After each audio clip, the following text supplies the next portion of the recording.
What if I told you two people could have the exact same A1C, but completely different metabolic health? One could be the path towards type 2 diabetes, the other could have healthy blood sugar regulation.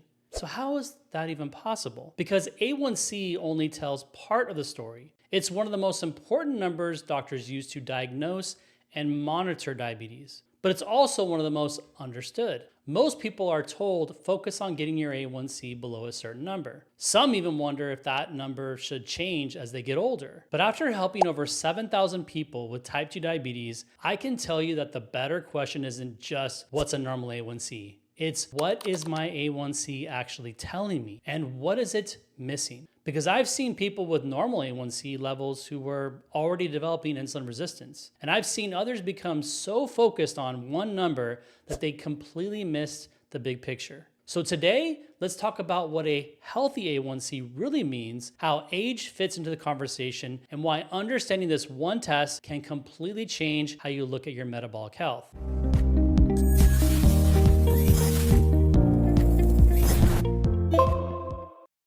Hey, I'm Dr. Jason Schumard. For over 20 years, I've helped people understand what's really happening beneath the surface of type 2 diabetes. One of the questions I hear all the time is, what's the ideal A1C for someone my age? It's actually a great question, but the answer is a little more nuanced than most people think. Let's start with the basics. For most adults, an A1C below 5.7% is considered normal. Between 5.7 and 6.4 is classified as prediabetes. 6.5 or higher is where type 2 diabetes is diagnosed. Those are the standard clinical ranges. But here's where things get interesting. As people get older, doctors will sometimes recommend a slightly higher A1C target. Not because higher blood sugar is healthier, but because they may be trying to reduce the risk of blood sugars dropping too low, especially in someone taking insulin or certain diabetes medications. That's an important distinction. Safety and optimization aren't always the same. And that's where most people get confused. They hear that a higher A1C is acceptable as they age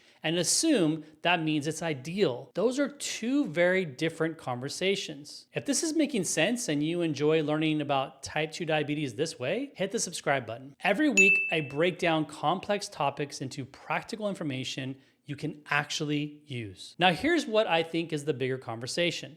Instead of asking what's normal for my age, I think a better question is what's actually happening inside my body. Because A1C is only one piece of the puzzle. It's an average. It doesn't show what happens after meals. It doesn't show blood sugar spikes. It doesn't show blood sugar crashes. And it doesn't tell you how much insulin your body has to produce just to keep the average looking normal. That's why someone can have an A1C that looks perfectly normal and still have their body working overtime to keep blood sugar in check. Everything looks fine on paper, but underneath, the insulin resistance may already be developing. I've seen patients with a normal A1C who are already showing clear signs of insulin resistance. And yes, I see this much more often than most people realize. That's why I encourage patients not to chase a number based on your age. Instead, focus on keeping blood sugar stable, improving insulin sensitivity, and helping your metabolism function the way it was designed to. At this point, you may be wondering, okay, so how do I know if my A1C is telling the whole story? That's exactly where most people get stuck. They're given one number,